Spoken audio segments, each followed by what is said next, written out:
Yeah, what? Found him? Oh, I checked on my side. How did they You fall on didn't your check a side? car? Just check my side.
Jesus.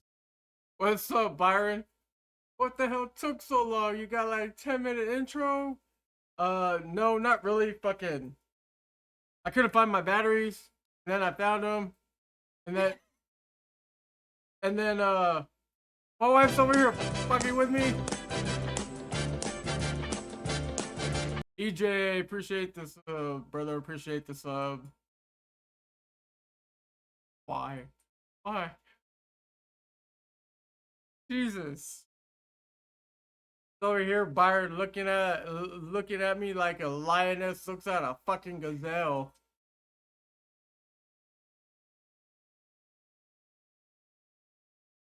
Oh, now she's showing me her boobies. Boobies. Everybody likes boobies. Boobies. See, that's how you get your wife to stop bothering you when you're trying to fucking stream. A pig story didn't happen.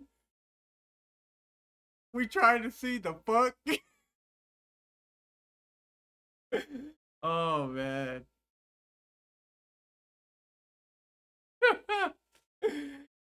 All right. Once the song's done, we'll fucking get into.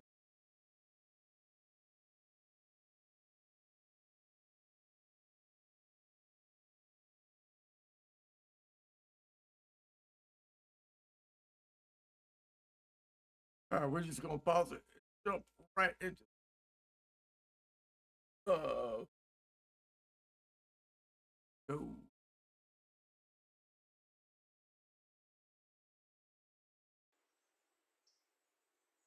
Look at you.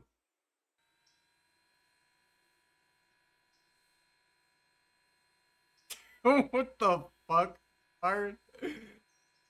Jesus.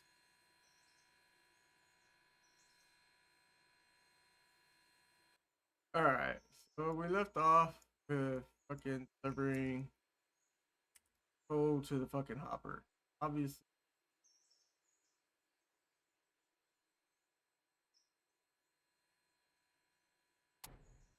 couple.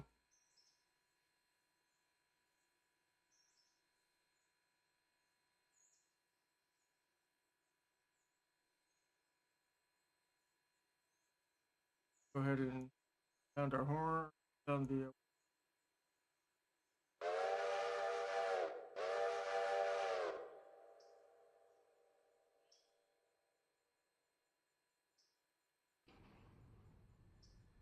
Move it. One's shop getter. He'll be out on plan.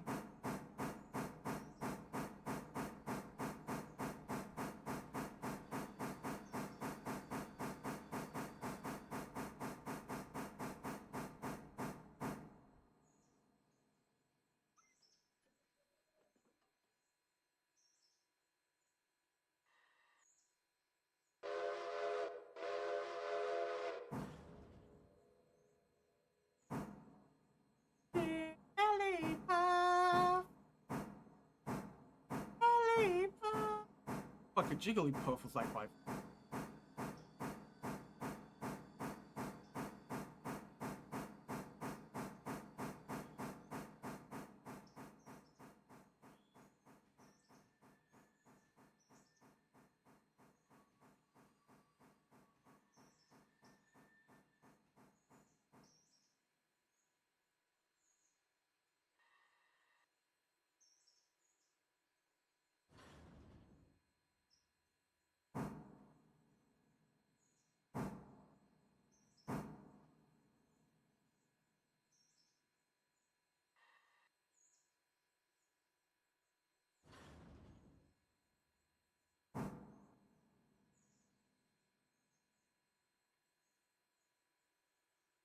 Yeah, right on the biggly biggly butt.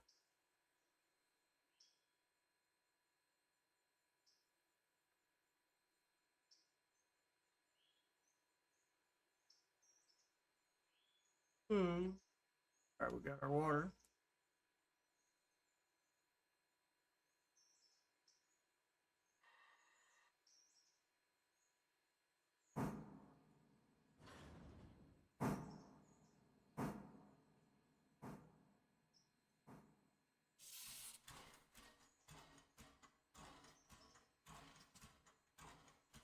Our coal.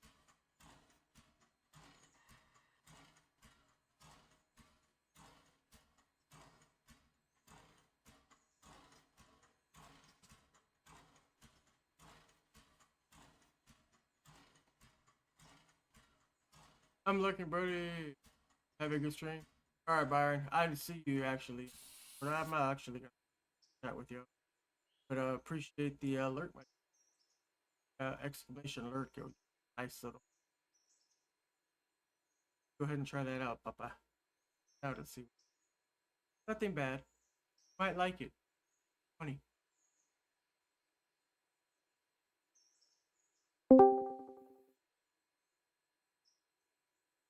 Hello, Clarice. Good to see you again. Going on? Yeah, I see.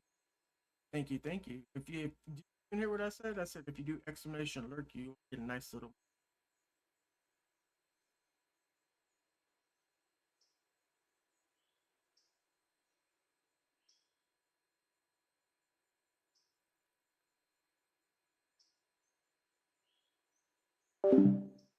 All right, we got this here. Couple of things that we can. It is gonna be 8 o'clock in the. Have nothing. Day one. No, we are on. Okay. Oh yeah, cause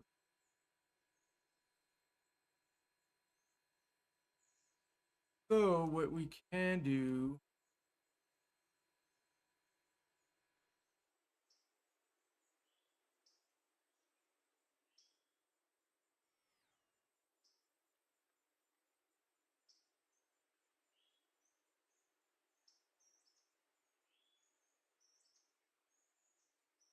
I do have one.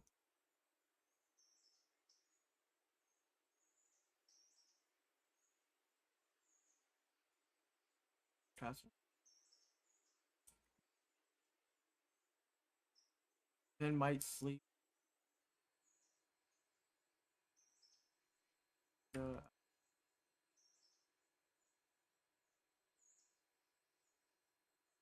our milestone.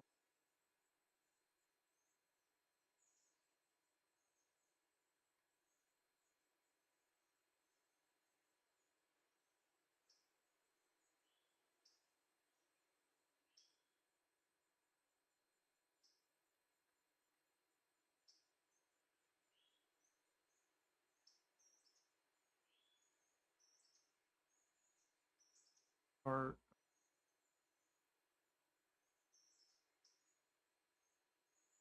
after.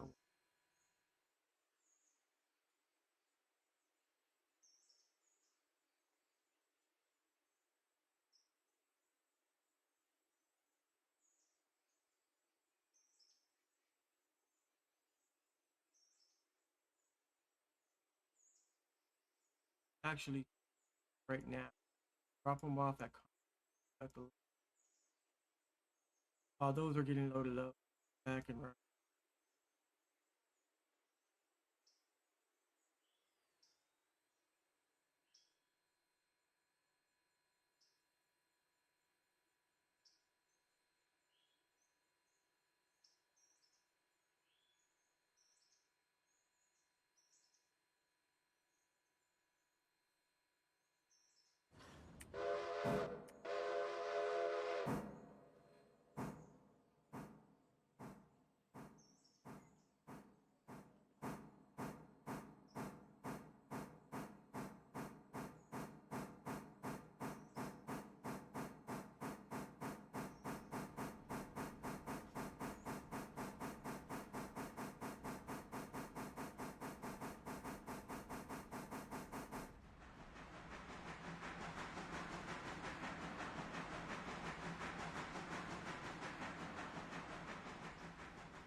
That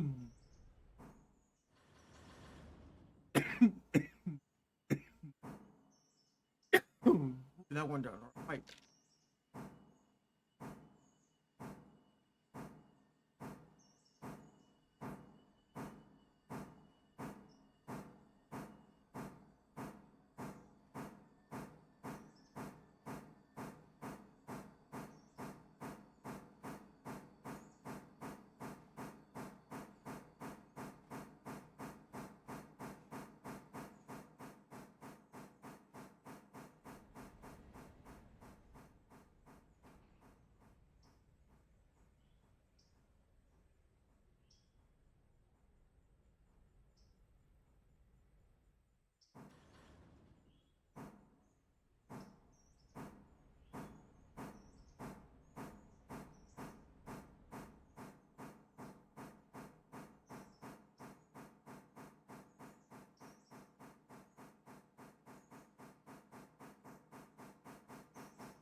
Gatorade. H2O. Oh. Gatorade.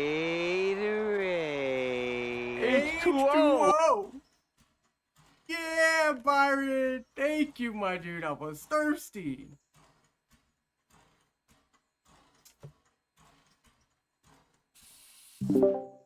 Byron, what do you think of that?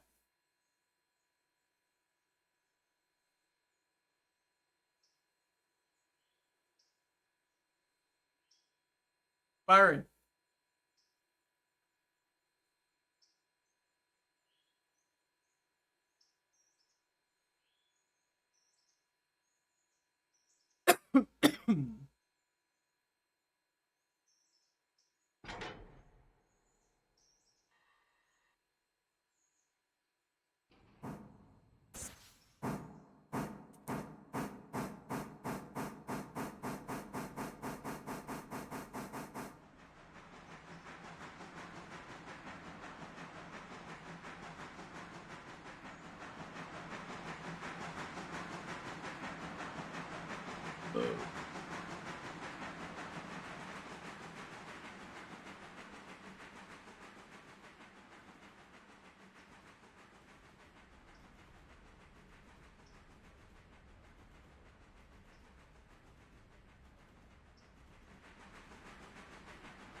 in pain. Out of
they can't make you my teeth.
All right, 30 passengers. Wanna go?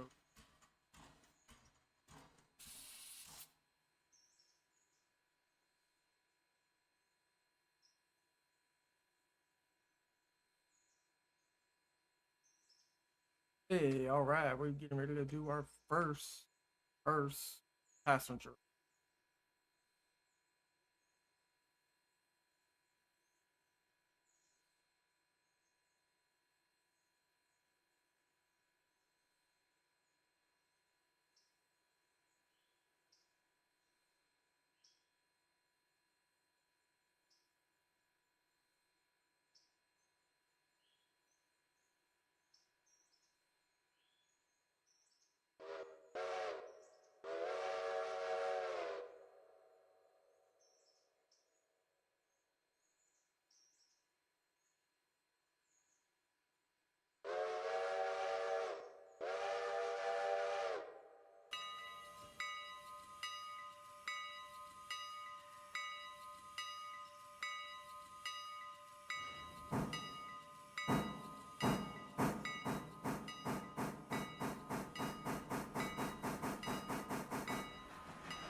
Byron, what do you think of the Cuban Pete and Hydrate?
I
think there's a prime time run past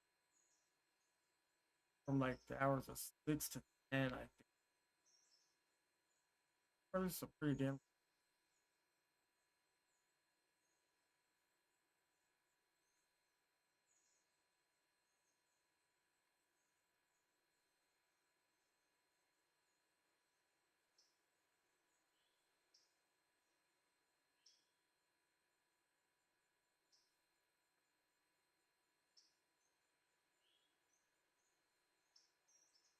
The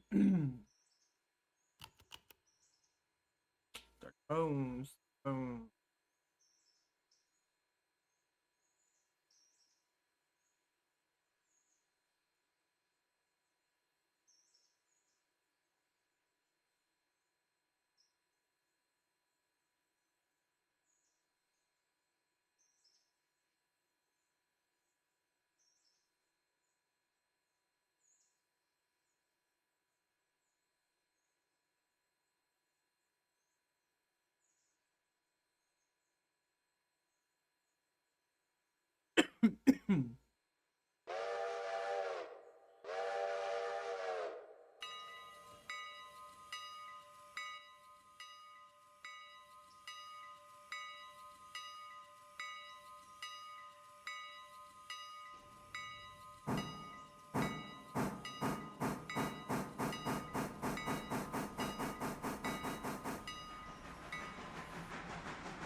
How old is it gonna be?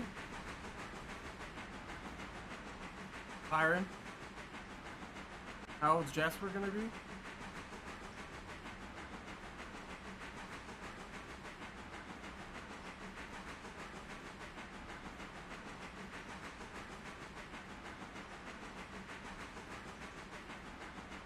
Nice.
Damn.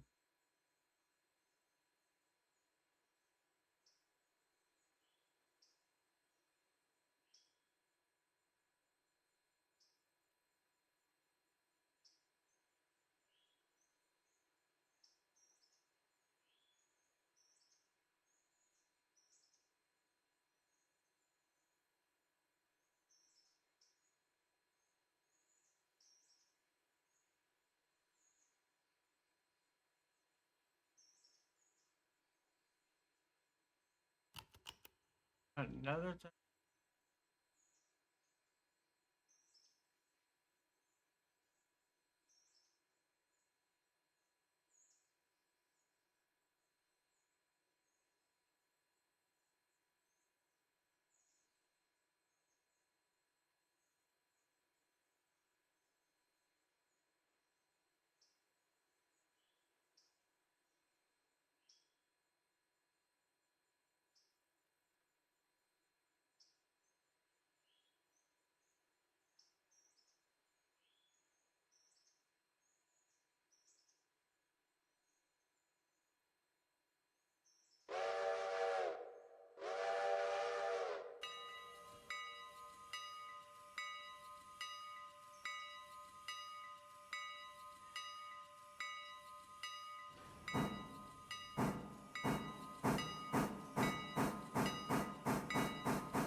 Chili, how you doing, Chili? Thank you for being first time chatter. How's your Friday or Saturday morning, wherever you're at in the world going? Hey, that's good to hear. That's good to hear. Yeah, we're just doing a little bit of railroading right now, taking some passengers back. Trying to decide if I want to keep doing runs or if I want to go ahead and sleep, where I can go ahead and pick up the log cars and get them back to the sawmill. And also start working on building the Elliott Bridge. Price.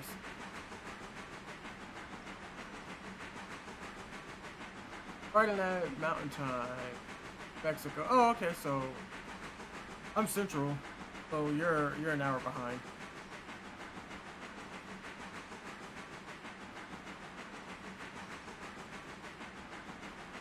Got any plans for the weekend?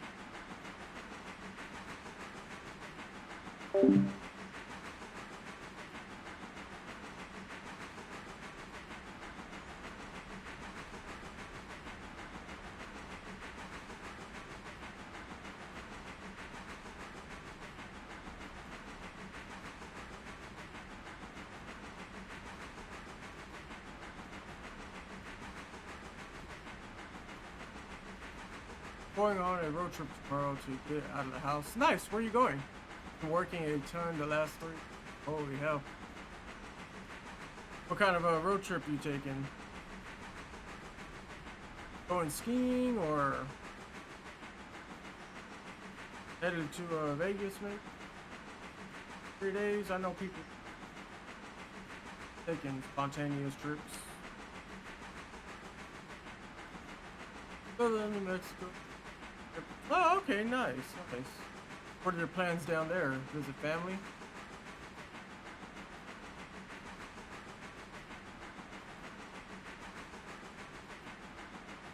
Oh, okay, okay. Nice.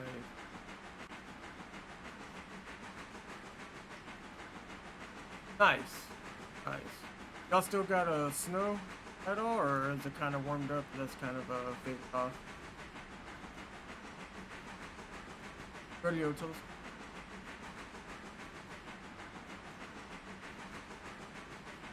Yeah, I'm in Texas. Today I got into like the low 70s, so it wasn't too.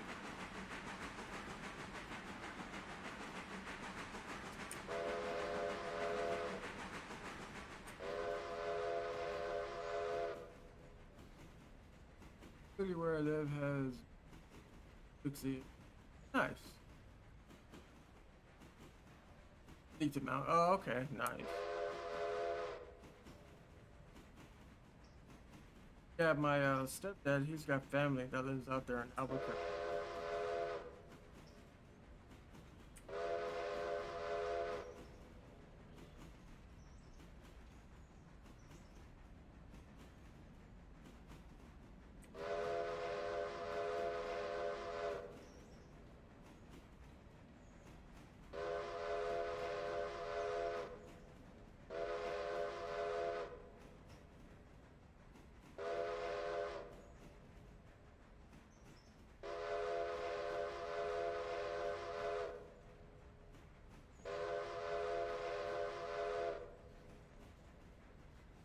Oh, nice, nice. Right now I'm on day 2. Because I started it last week. I was gonna stream on Sunday, but then I ended up getting sick throughout the week, and it's hard between work and by the time I want to stream comes my wife works late, so doesn't. So I generally on the week, like Friday, Saturday, every now and then on a Monday I get the chance. But on day 2, um, just running passengers right now. I have logs for trying to just whether or not I want to get in, um, stop it here and or if I am going to or if I'm going to go ahead and keep running the passenger runs, get a money while the other local pairing. And then that way I can have running AI while I run the other one, and then also doing repairing the Ellie Bridge through Bryson.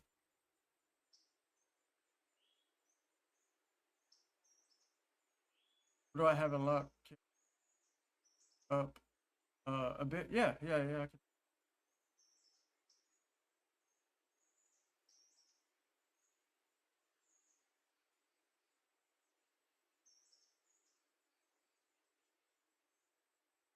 There you go. How's that? Is that better? Oh, turn my mic up, not the music.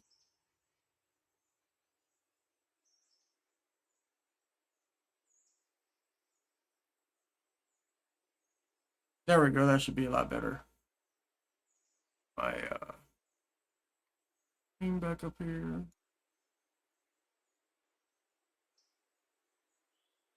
Yeah, a lot better. Okay, perfect, perfect. Um, no, like I was saying, trying to decide whether or not I want to sleep and then start getting the sawmill contracts, so I can start dropping off logs, getting more cars so I can start doing those jobs, um, and also start repairing the Ellie Bridge because it's a three-phase thing. That way we can get to Bryson to unlock further out on the map. Don't know if we're gonna get it all done tonight. Because I do have to also be up at like 4 o'clock in the morning. Because me and my brother are helping out with the St. Luke's Men's Club. They're having their wild game dinner, so we're gonna go and make breakfast and stuff like that. And set up and then come back, chill, and then go to the wild game dinner that evening.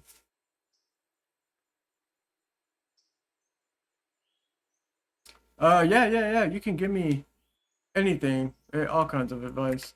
So as far as what I have open, all I have right now is just Whittier and Ella. Build up the track to go get all the way to Bryson. That's where I've heard many people have suggested it's a nice, good run to do passengers and also freight and stuff like that.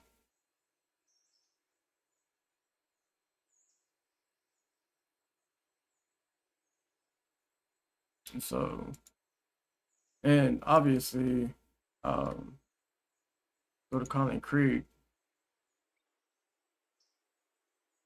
Here are the cars. So they're ready to go. Only reason why it doesn't show Sawmill is because that requires me to sleep into the next day. Um, and our day roughly starts off at 6 a.m. So right now, you get $1 per ticket for passenger runs. What are the finances?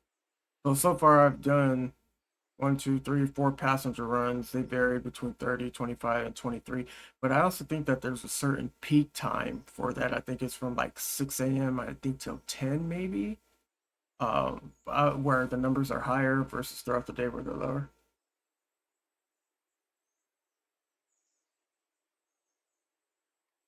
Okay, good. Keep the Whittier interchange as long as you can. Get 13 more log cars on day 60. Nice, nice. You can split them 5-7. What do you mean 5-7? I'm still new to the game.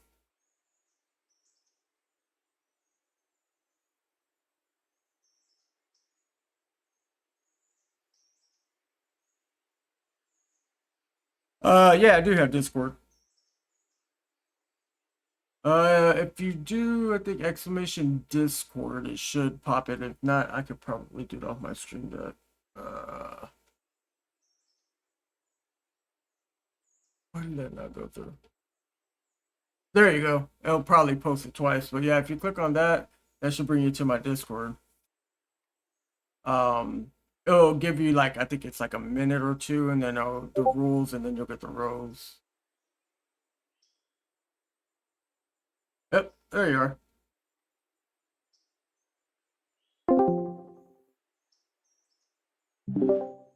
Hey, what's going on?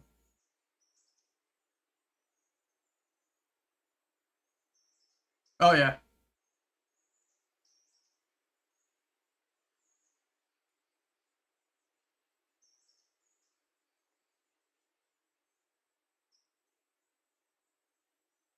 Uh-huh.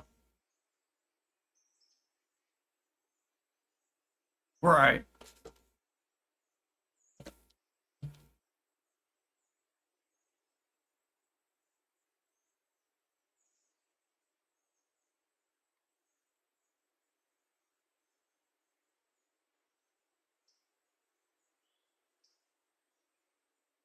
Oh, wow.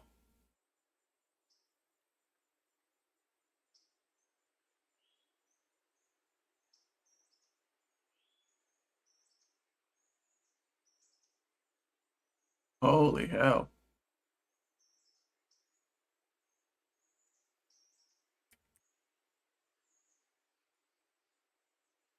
Mm-hmm.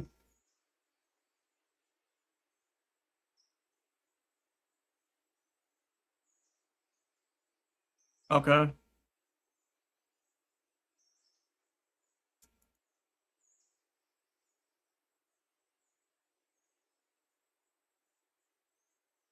Gatorade. H2O. Gatorade. H2O.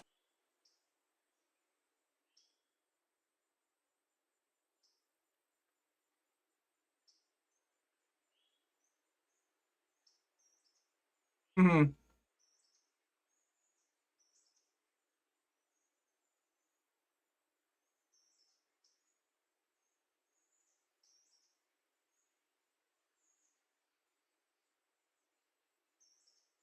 Okay. Yeah, so like what I was thinking is kind of like grinding out this because I know looking at equipment, what the hell is it? Oh no, it's not there, it's a little train thing. Yeah. Yeah, the I heard that the switcher's pretty good. Oh,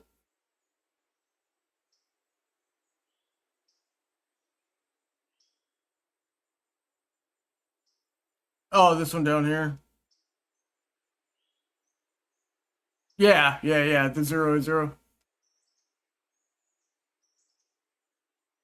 I heard I heard that the Pacific is pretty good. Okay.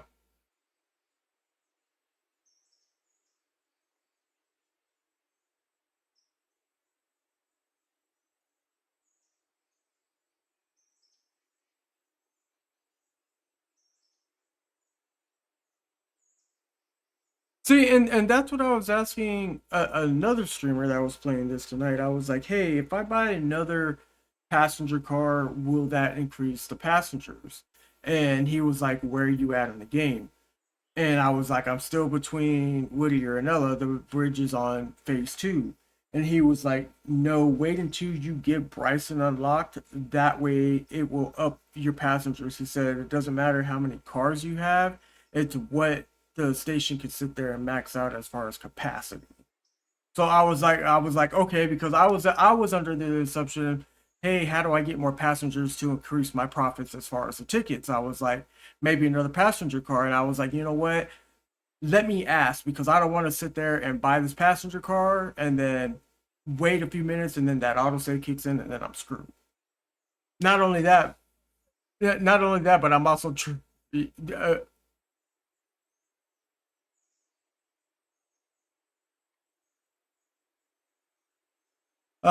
okay. So it's Silva more south or more north as far as like pricing? So it's more back down this way. Yeah, okay, I see Silva right there. Yeah, yeah. Hmm. Yeah, right here.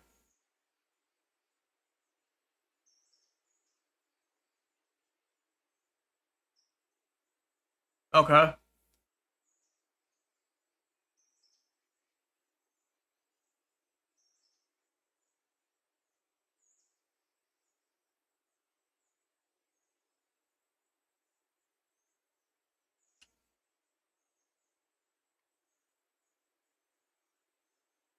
Oh. Hmm.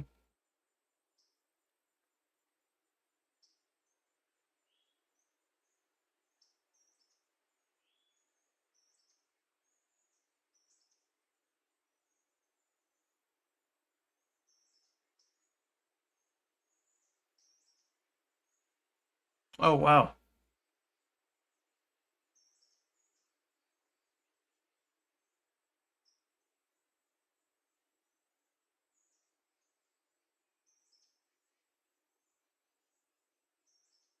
Oh, back up to the Whittier interchange. That's what, or oh, to Dillsboro. Oh, okay. Oh, so basically you're saying you're having to go from here to sort it and then back. Ah, okay, okay, gotcha, gotcha.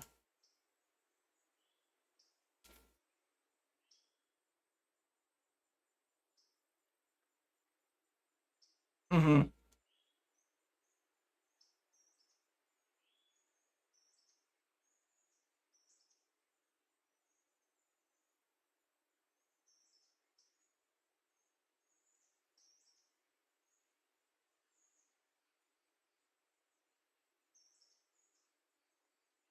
Okay.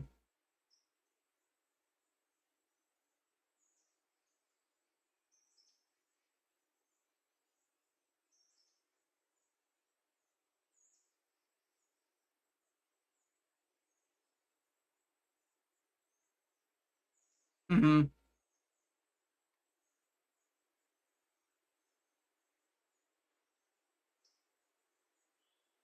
So basically, like how in this situation, if I was coming in, my train would have to be on the opposite end.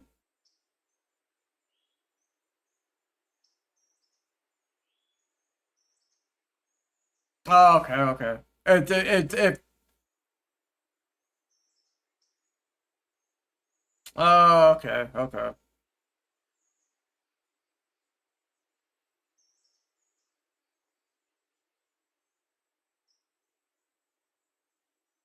Yeah, yeah,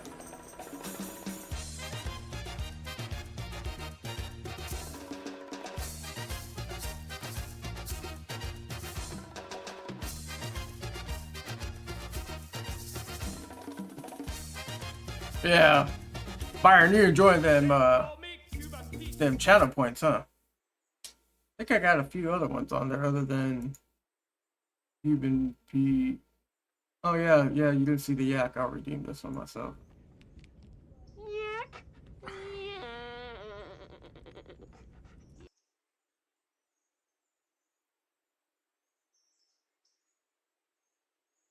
Yeah, because I mean, like I want to get to the point where I can get to Bryson because I've heard everybody. They're like, "What are you to Bryson? What are you to Bryson? Build a bridge." And I was like, "All right."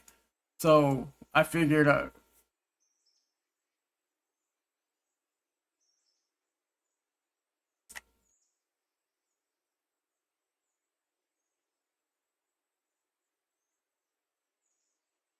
mhm,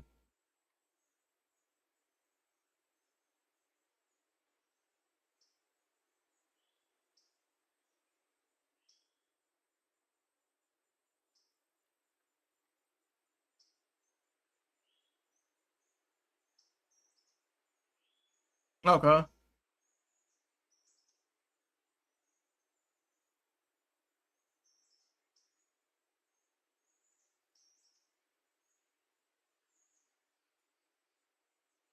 okay, yeah,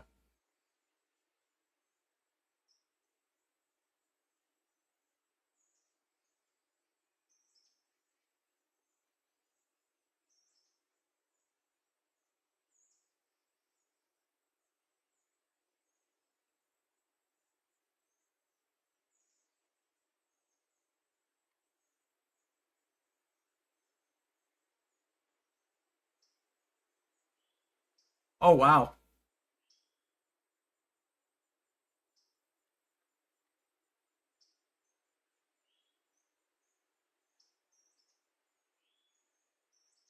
okay, okay, yeah. So now let me ask you this: if I start this phase now, would it be better for me to do I blah, tongue twister?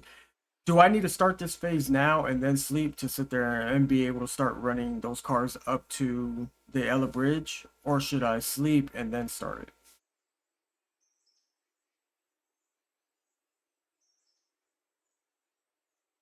Okay, okay.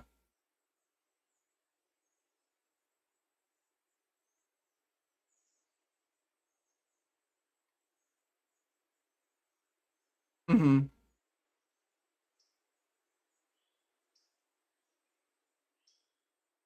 Okay, okay, yeah. So I already did it. So like, if I sleep now, not to change the subject about the sleeping thing. Somebody was telling me that there's a certain peak hour to sit there and run passengers to where you get.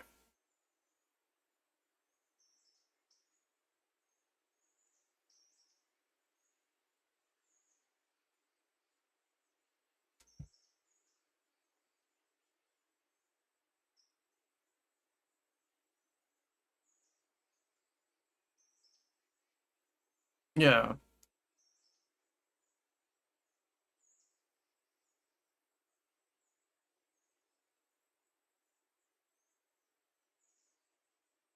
Oh, so basically you're saying just load up the train?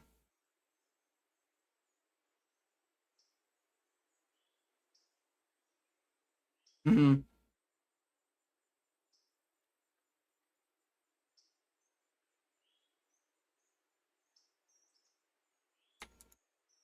Yeah. Oh, yeah. We're gonna sit there and load it up because I mean, there's 24 here. I mean, that's 24 bucks.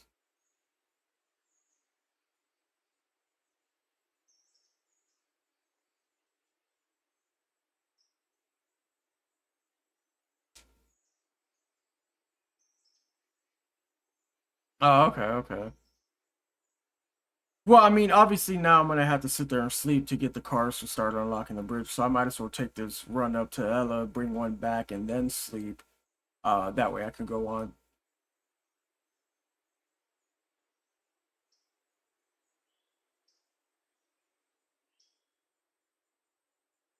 Oh, in the upper corner.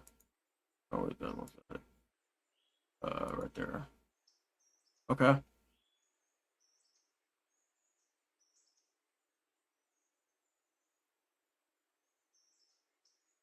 Mm-hmm.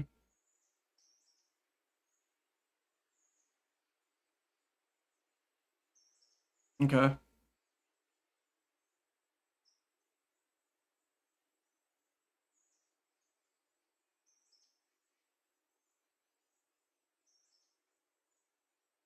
Only 9.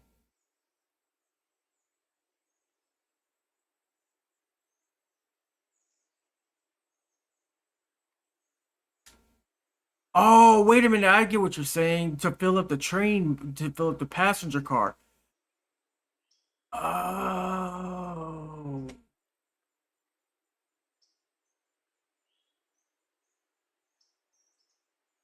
Oh, so now I kind of get why you were sitting there and saying buying another passenger car.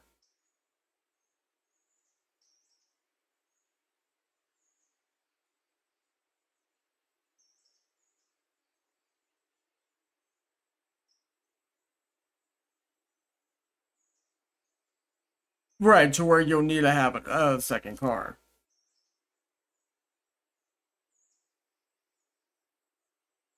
Uh-huh.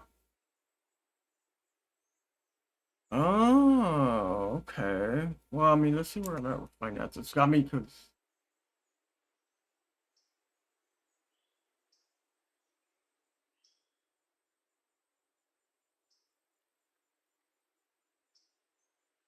Oh, well, I mean, my stats right now are 110.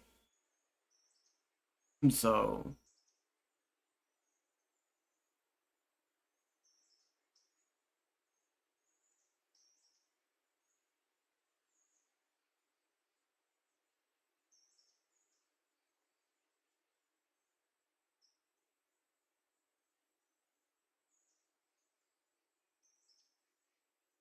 right.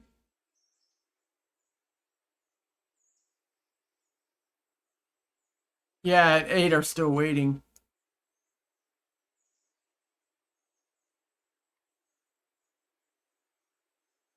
Yeah.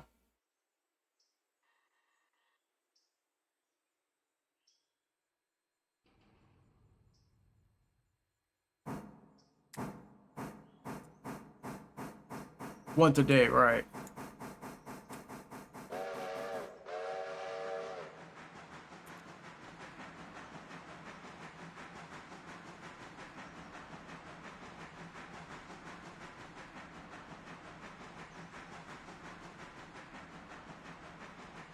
Right.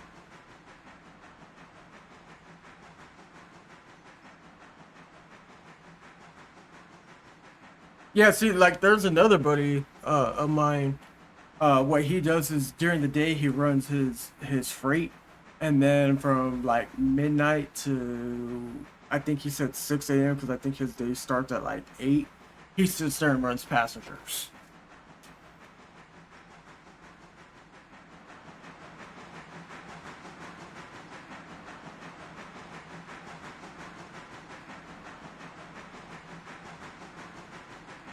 How? Oh, well, I mean, as far as clicking on the car. Uh huh. Yeah. Oh, yeah, yeah, yeah. And then where it says Whittier and Ellier, yeah, to select the passengers. Yeah.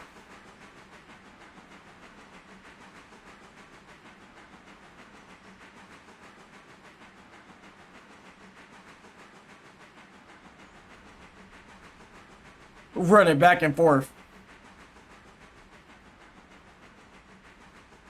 Okay. Yeah, yeah. Well, see, and I've messed with this a little bit offline to sit there and try to tinker with it, but I didn't know like as far as like I was trying to get more of the bridge unlocked and kind of practice with it. That way I didn't look like a total noob online. So like I know about that and stuff like that. That's why I said with the switcher, what I ended up doing, like obviously on my offline profile, I somehow I think I swear to God it was a bug. I had this train get stuck over there at freaking Ella, right? So my other train that I still had that's still being repaired on this profile right now, I use that train. It probably about had half water, half coal, right? I get up there and I hook up to this train that's sitting over there at Ella, and it completely drains my recovery train. It was a complete bug. Like literally all the coal and all the water that I had gone. I was like, what the hell? So I ended up a buddy of mine's like he was like, Morty, you're gonna have to do it. You're gonna have to bite the bullet. You're gonna have to take out that loan. And I was like, fuck. I was trying so hard not to have to worry about taking out a loan, and I was like, well, he was like, how much do you have? I think I had like 7,000, so I took out 5,000. I was able to buy the switcher, and then I ended up selling uh the locomotive that like this one. Well, I think I either kept the 5,000 and sold the $4,000 one.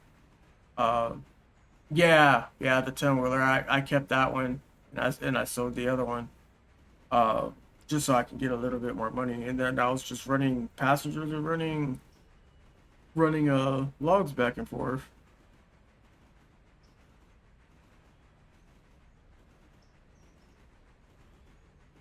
Well, once I sleep, I'm gonna do tier 3.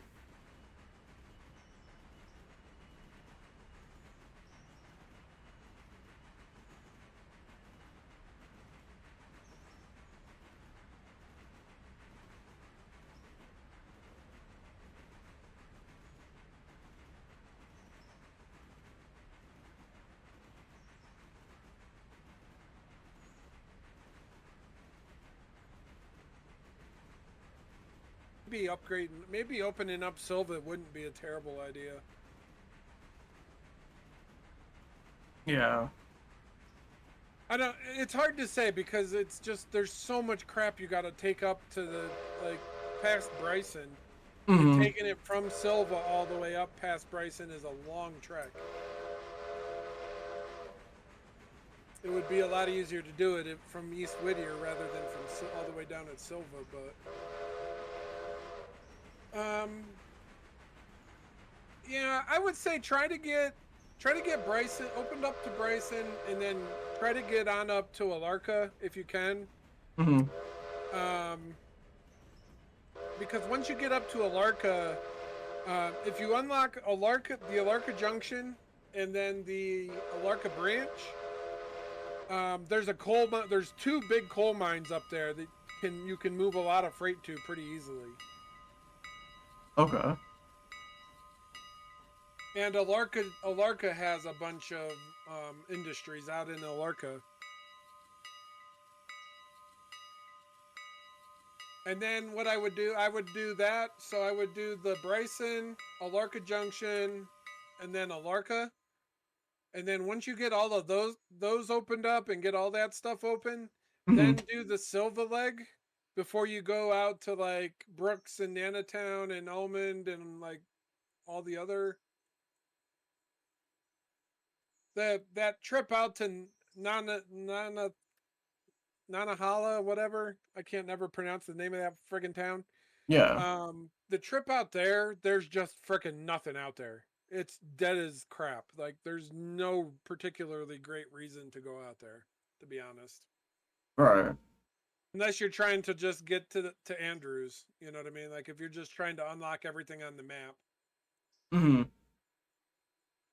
Yeah, there's so much to this game, and like with me, I like simulation games. I mean, this really doesn't classify as a simulation in a way it does. It's kind of like business management meets simulator meets RPG. So I'm definitely, but nonetheless, planes, trains are I have always been a passion of mine ever since I was a little kid. And I mean, I have a lot of simulators. I have American Truck, Euro Truck, Flight Sim, Silent Hunter, submarine games, Cold Water, U-Boat. I mean, stuff like this I enjoy. I mean, I have my first person shooters as well, but like this is just chilled, relax, meet people like you and stuff like that, make new friends that like playing the same type of games. Yeah, It's never a bad thing.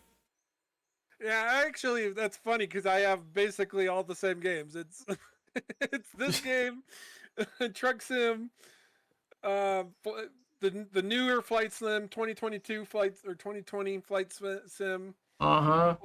I do Snow Runner on Xbox, I Forza. have SnowRunner, I have Forza, I have Need for Speed Yeah, basically Underground. all the driving games. I like the driving game. I don't do well with the first person shooter. There's too much shit going on, and I'm not fast enough. My brain can't process shit that fast. I mean, I do all right. I mean, put me in a spot and let me camp with a sniper rifle, and I'm pretty okay. But yeah, Yeah. you want me to run around and shoot people and jump and move and like, yep, nope, fuck that shit. I'm gonna die. Yeah. Yep. I mean, I do okay with COD. I mean, I have my moments, and then I'm just like, okay. I mean, but like I said, I've played all sorts. Like when I do my flight sim, I have the TCA Captain Pack, Logitech rudder pedals. Um, Oh, cool. So you're actually a good person for me to talk to because I just got rudder pedals, a yoke, and then two what yoke did you get? the Logitech one. It's not the Thrustmaster one. I probably should have got the honeycomb, but I mean, honeycombs their own individual. So the Logitech yoke, I'm trying to think of which one that it looks like. Uh, it's like a I don't know. It looks like a box with the yoke coming out of it. Is It's just a fairly flat thing with the like the horseshoe yoke on it. It's shoot. not fancy at all. Oh, okay. So it's The it kind LED of goes screen in like the center. this. Kind of. It's got 2 points and then a piece right there. I think that's the Cytec one, and then Logitech bought Cytec out. I Oh mean, but yeah. That is a Cytec. Yeah, I think you're right. yeah, It's a yeah. Cytec. That was like the first yoke that I had, um, and stuff like that. The But yeah, so I got that, and I got the quadrant or the throttles that came with it, and then I ordered a second set of throttles. So I have basically left right. I like to fly a lot of twin engines, so I've got left right throttle, left right prop adjustment, left right mixture, and then I bought two 10-inch tablets to be the GPS. I'm using um Air Manager to do the GPS overlays. Oh, okay. The on the pop outs from the menus of the cockpit of the Yeah, yeah. flight path and the horizon. Okay, so you like flying a lot of the turbo and stuff like that? Yeah, I really like the Beechcraft King Air is Uh-huh. is my like that's my jam. If I ever hit the lottery, like that's the airplane I want to go buy. Yeah, so like with me, I have third party software. I've got Boeing, I've got the PMDG, I have the 7, 8, and 900 variant of that. I have the Phoenix A320. I also have the AnyBuild, the Re 600. All those planes that I just listed are full latency. So I'm going from cold and dark with only ground power connected, turning on the power, turning on the auxiliary, programming the FMC, setting my altimeter, putting in my height, my airspeed, my V1 speeds, setting up my flight plan, putting the fuel in the plane, like everything that a real pilot does, I know how to do. Not only that, but I also fly on VATSIM. So I don't know if you ever heard of that. Um, Yeah, I've heard of that. I've not ever played with it.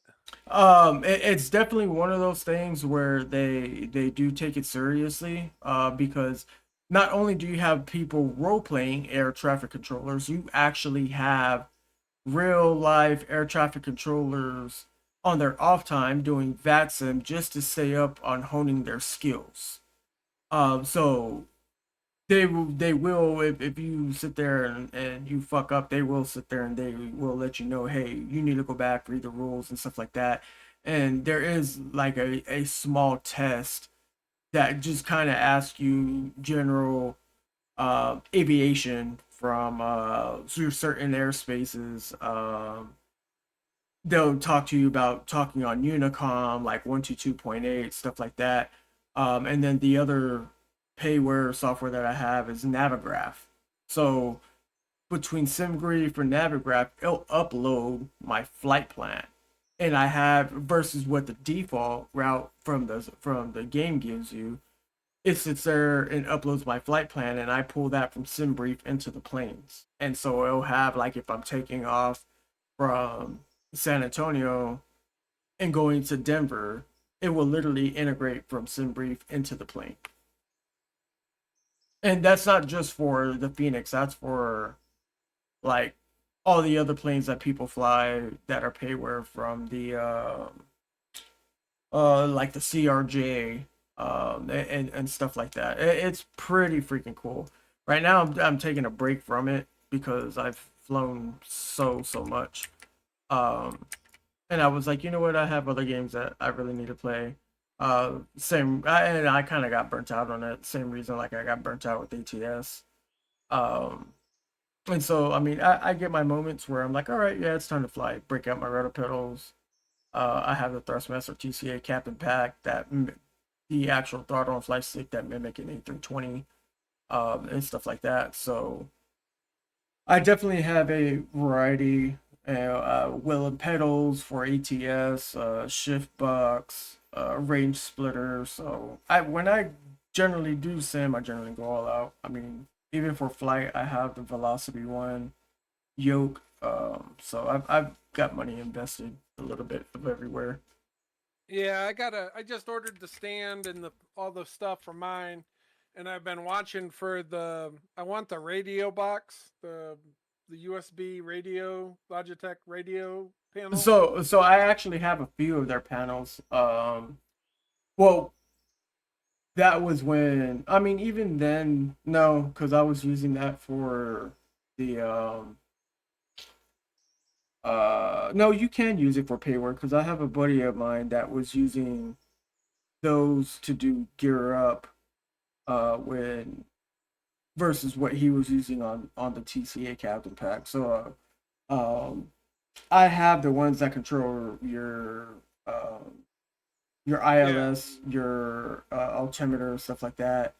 And then the other one that I have actually has the buttons, but it's mainly more for kind of a prop plane because you can actually turn the knob to crank start the propellers and spinning and stuff like Yeah. that.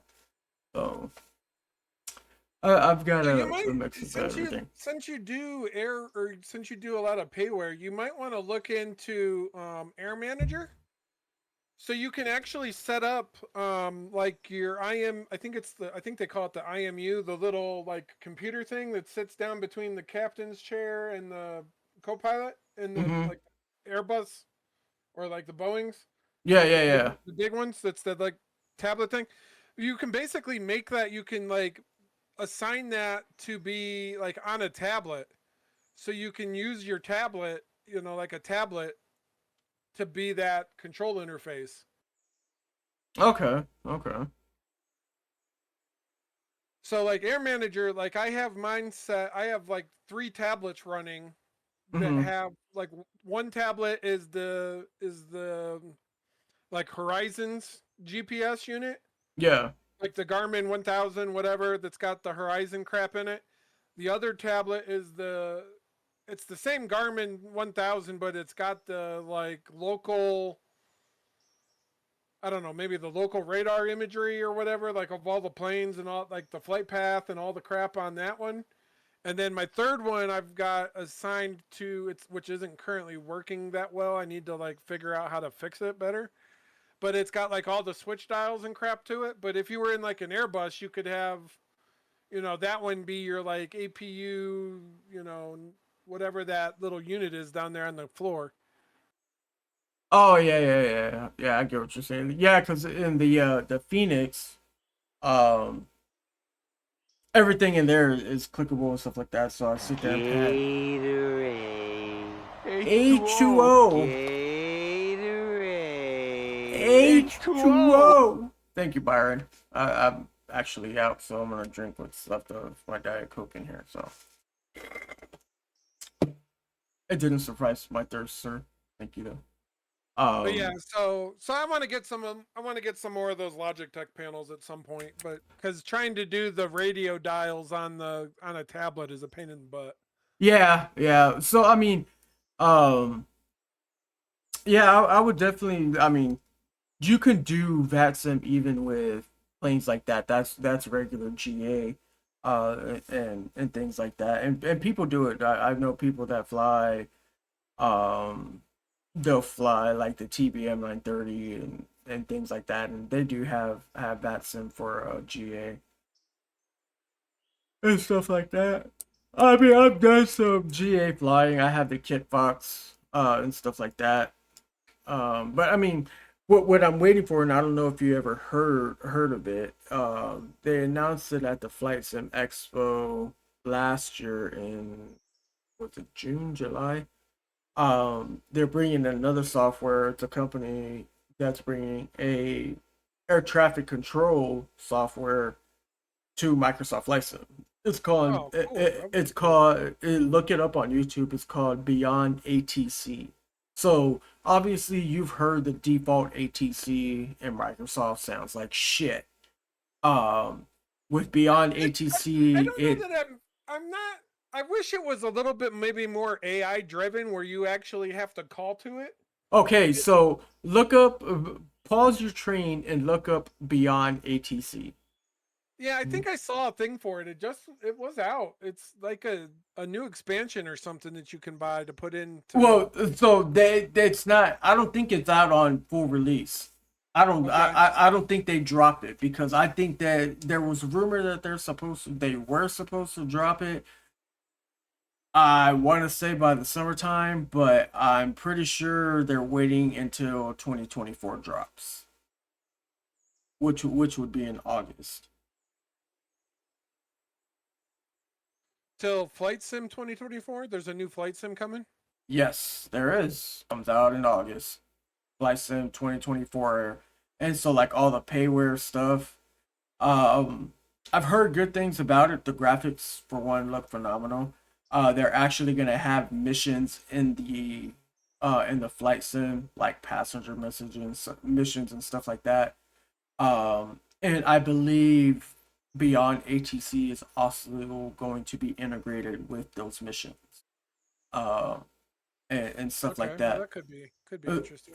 So yeah. I don't know if I'm gonna spend another $100, $300 on friggin' Microsoft Flight Sim though. Well, so This is cheap. the good thing about it is if you have any paidware from airports to scenery, and stuff like that that you paid for, not downloaded from flightsim.to. Excuse me. All that stuff's gonna be integrated into the new sim. Okay. Yeah, I've used mini nav maps to do my flight plan. That Yeah, works pretty well doing flight plan. yeah. So mini nav maps is pretty cool. But Navigraph, it's free. Navigraph, you pay either a yearly prescription or you pay a monthly prescription. In my opinion, if you're gonna do it, I just go for the year because you actually save like $40. Okay. And that is integrated with SimBrief. So SimBrief, you can actually file your flight plan and stuff like that.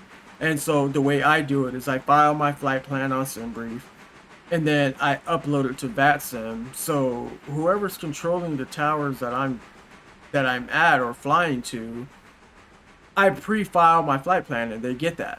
So then when I load into the sim, whatever airport I'm at, so like, for instance, let's say if I'm in San Antonio, I'll get into the plane, get it powered up, and I'll get on to, there's a software that I have running in the background that connects you to the server. And so I'll get on there, and if Houston Center's online, I'll say, good morning, Houston Center, FedEx 8687 is with you at KSAT International Airport with information X-ray, looking to pick up IFR clearance to Denver. And then I'll get off the comms and they'll come back on. They'll say, good morning, FedEx 8687, flight plan approved. You will be departing runway 04, climb and maintain 10,000, expect the Alamo departure at and after 10 minutes after departure, climb and maintain 10,000 until further authorized. Frequency 123.8 squawk 12, for example, right? So Yeah. everything that I just said, I will repeat back to them, and they'll say, all right, FedEx 8687, your readback was correct. Contact us when ready for pushback and taxi. So then I'll finish setting up the plane, getting the auxiliary power turned on and stuff like that, connecting the tug, and then I'll come back on there. Houston Center, FedEx 8687 is ready for push and start. And they'll tell me, okay, pushback approved,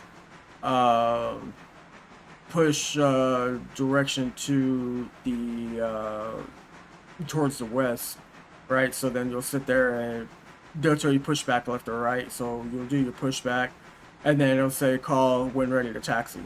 So then you do your pushback right before taxi. You call, and you say you're ready to taxi, and they'll tell you taxi runway 04 via Alpha Bravo, hold short Juliet, cross into Kilo, pull on to Zulu, or example like that. So then you go and you just do that, and they'll tell you you're clear for immediate takeoff or standby approaching aircraft, and you'll see other people that are on the network flying in, and it's so cool. So like versus the difference between that is like I've flown on VATSIM when they've done an event, and I've seen planes with their jet trails going same direction that I am. That's something that you don't see when with regular gameplay.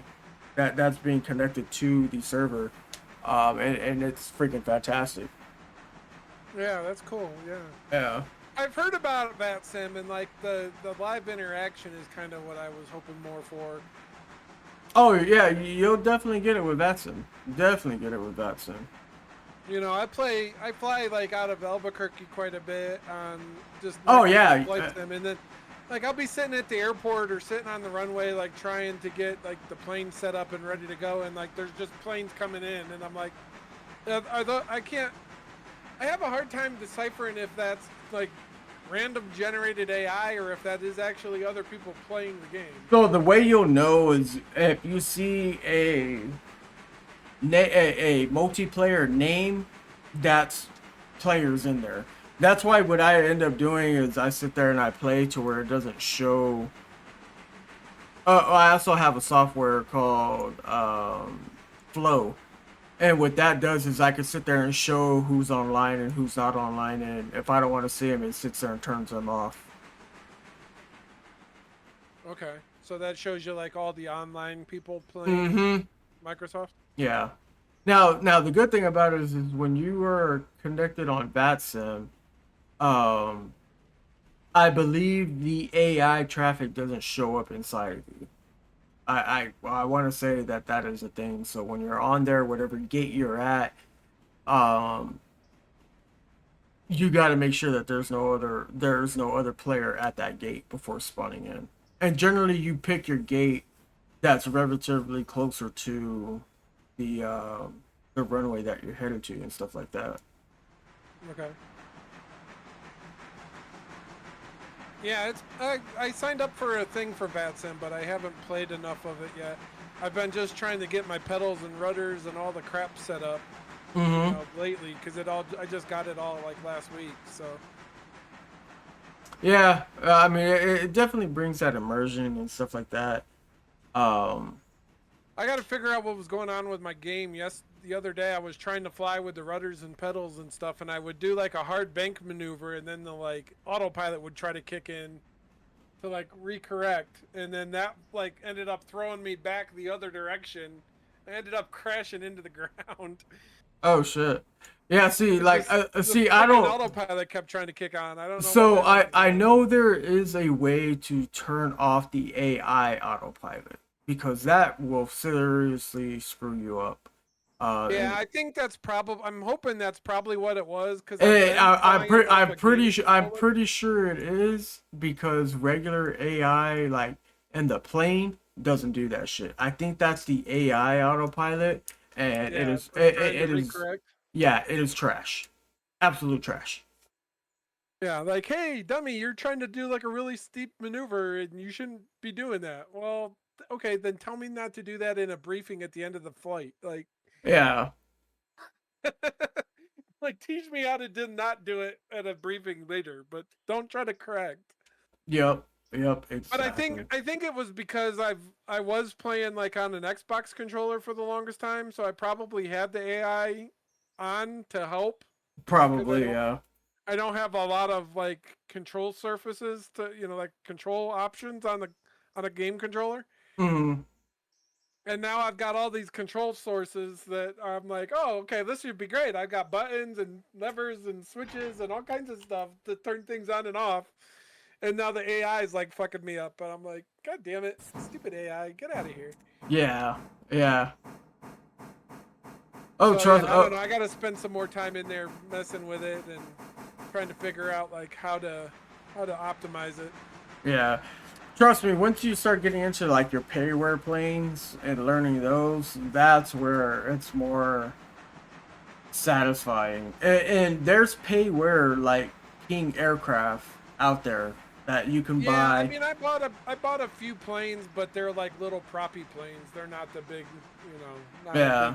a big passenger jet or freight jet. No, well, no. You don't have to buy those. I'm pretty sure because you said you like flying the King Air, right? Yeah, yeah. I ended So up getting the Beechcraft Baron 58 or something. It's a twin engine, who's a it little bit by? smaller. What's that? Who is the developer? Oh, I have no idea. I will tell you It's right. offered through the store and Microsoft Flight Sim though. I mean, it's not like Yeah, an outside source. yeah. I mean, you can go through the outside sources. I will tell you now, Captain Sim, do not buy any of his stuff. His stuff is just straight dog trash. Do not buy his stuff. You want to, if you're gonna look from the store, look for things like Orbix, Parallel 42. Those are like really good third party as far as the planes go, Okay. and I will tell you right now, I have planes from Orbitz. I have them from um like PMDG stuff like that. And I assume you're playing on PC, correct? Yeah, yeah. Yeah, so you definitely some planes. I want to say the majority of my planes are all third party.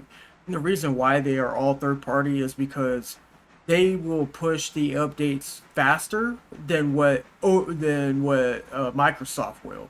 You got to remember, Microsoft they're so delayed, and it's not even Microsoft. It's more Orbius or whoever the hell the main freaking software people are. Um, they take so long on pushing updates. There have been times where I've seen people, they're like, "Oh, I don't have that update." I'm like, "Where'd you buy your plane from? Microsoft Store." There's your problem right there. Third party Yeah. always updates a lot faster than the game. Okay. Yeah, I'll look into it. It seems like I remember the few planes I bought were from they were in the store, but they were from someone else. They were from a different development. Hmm. They're not developed by Microsoft Flight Sims, so Yeah, I don't remember who they were offhand. yeah, no, and that's what I'm saying though. They can, so your third party developers, like let's say for instance you bought a plane from Orbix, right? Orbix is licensed and partnered with Microsoft. So they push out the updates, they give them to Orzobro. But or just because they give them to Orzobro doesn't mean that they're going to push that update right away. Having third party developing updates, the minute they drop that update, guess what? You have that update, it's going to work in the sim. Where for other people that bought it through the Microsoft store, eventually it'll work for them, but it might take them a week. It might take them a few days before they even push the update out. Okay. When you have third party, the minute they drop that update, you get that update right then and there. I got you. So go outside of the Microsoft store more. Yes, I got you. Okay, okay. and like I said, Parallel 42, It, Orbix. it may have been the Steam store. I don't remember. Well, so I mean, Steam is still the same way. Okay. It's Any still the Microsoft store, more or yeah, less? it's still the Microsoft store. That's why whenever you bought it from the Microsoft store, it showed your Steam. It pulled up your Steam for the charge. Gotcha. Okay. So Okay. it's still the same thing. I'm talking third party that have nothing to do with Steam, that are their own.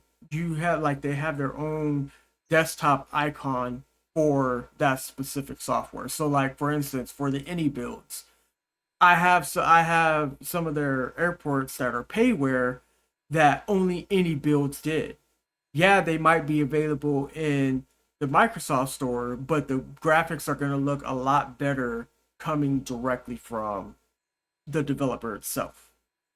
Yeah, I gotcha. I'm gonna get the patch updates and everything else faster than Orzobo even updates it.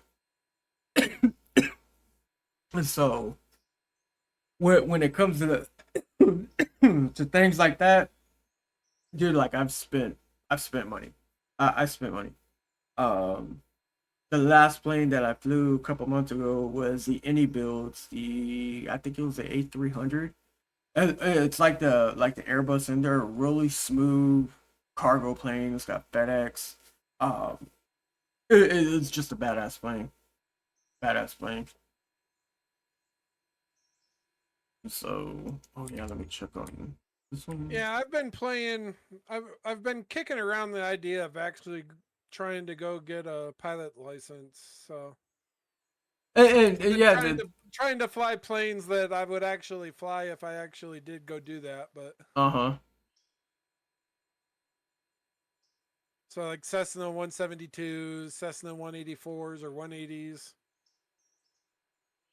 Yeah, and so you actually in flight school, you actually start out in the Cessnas. Yeah. You So you that's you'll what I've been trying you, to like get used to flying those first before I migrate up to bigger shit. yeah. I mean you're gonna start out in the Cessnas 100% anyways before you even get to the turboprops. But yeah, I don't know. It was maybe a little bit of wishful thinking of like, oh yeah, maybe someday I'll get a pilot's license and actually be able to fly to places instead of having to fucking drive. Well, yeah, I mean there's nothing wrong with having that, man. That's a dream of yours. You can always make it come true.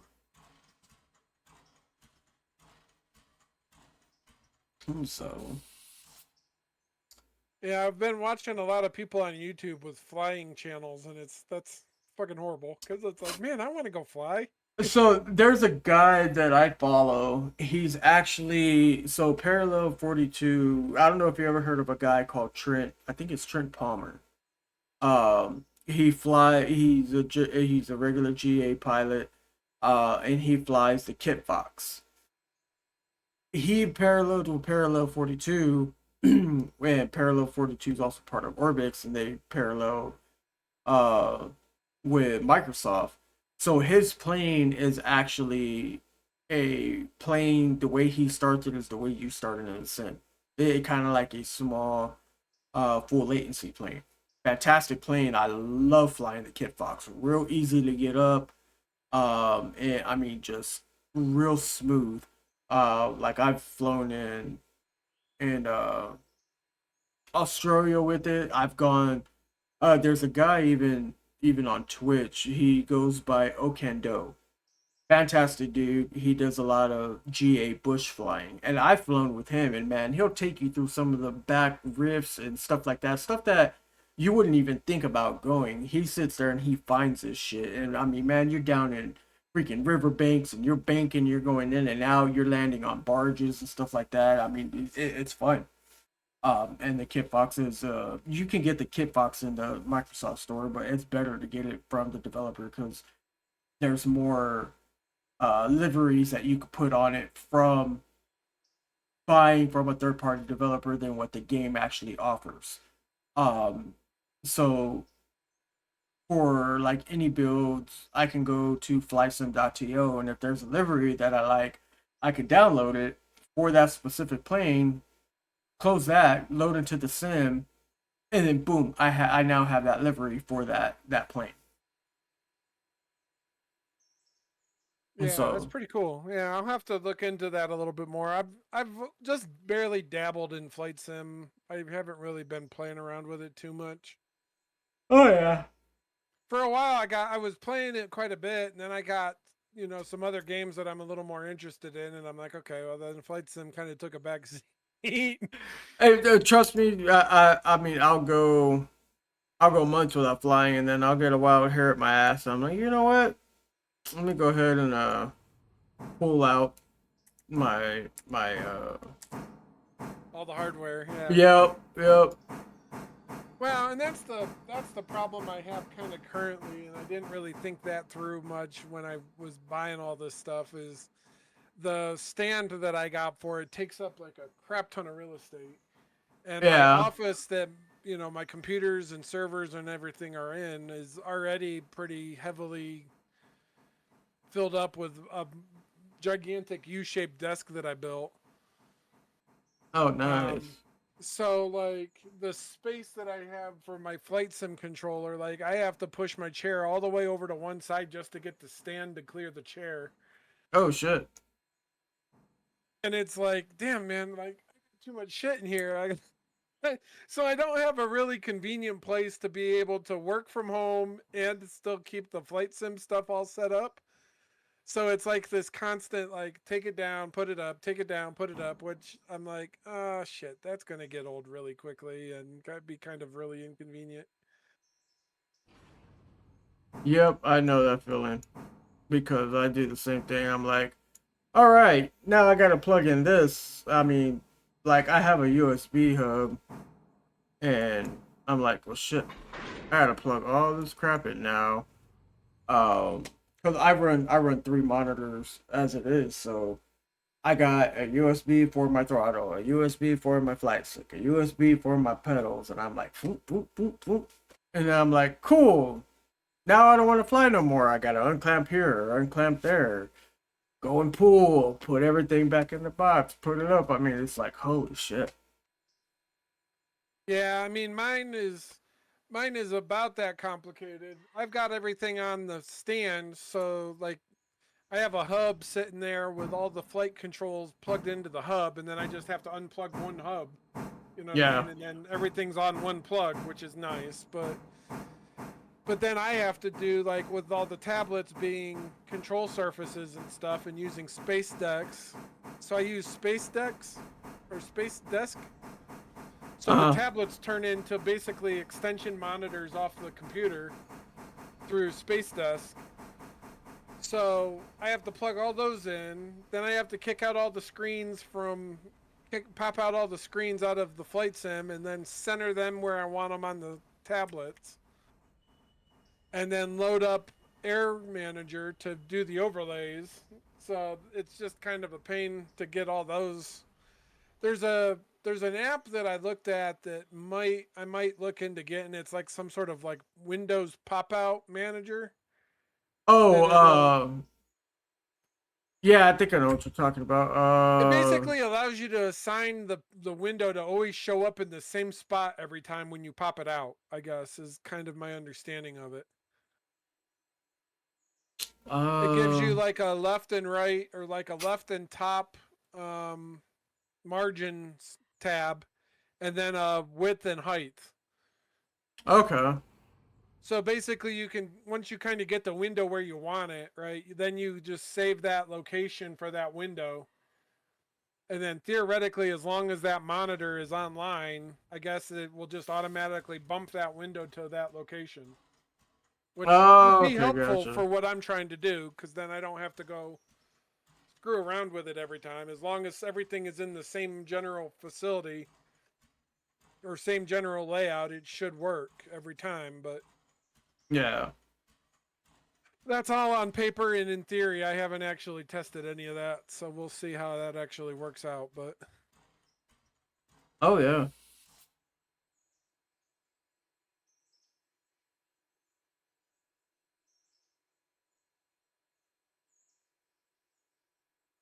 But yeah, one of these days I'll get it figured out. I have a big 42-inch TV in my office here behind me, so instead of using my dual monitors, I might try to use the 42-inch TV. It might work a little better. Yeah, yeah, it would. I mean, you're gonna lose freaking pixels and stuff like that. Well, maybe not. I mean, if you're having your it's a 1080p TV, so yeah, it's not going to be quite as great of resolution, but yeah, right now I've got two 32-inch 4K monitors, but yeah, the TV is going to be a little bit of a downgrade from them. yeah. I just got the LG Ultra Gear 32-inch monitor, 2K 1 MPS, so freaking 164 hertz. So it's freaking nice. Yeah, yeah, that's nice. yeah, it's nice and big because I've always just had dual monitors.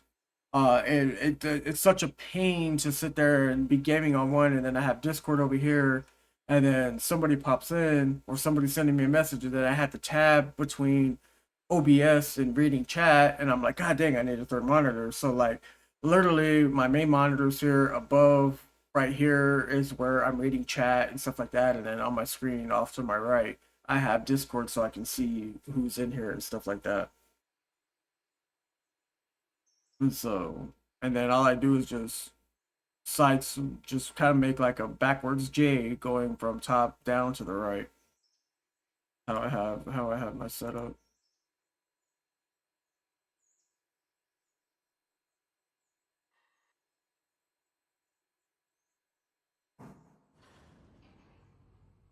And I like the fact that they've got the like copy the car settings from one car to another. Yeah, that's pretty cool. I like that. Oh, it's so nice when you just, buy a new car, you connect into it, and then just copy the settings from your previous car to the new car. It's so great. Yep. Yep, I definitely agree with you. I'll load up this car. Cool.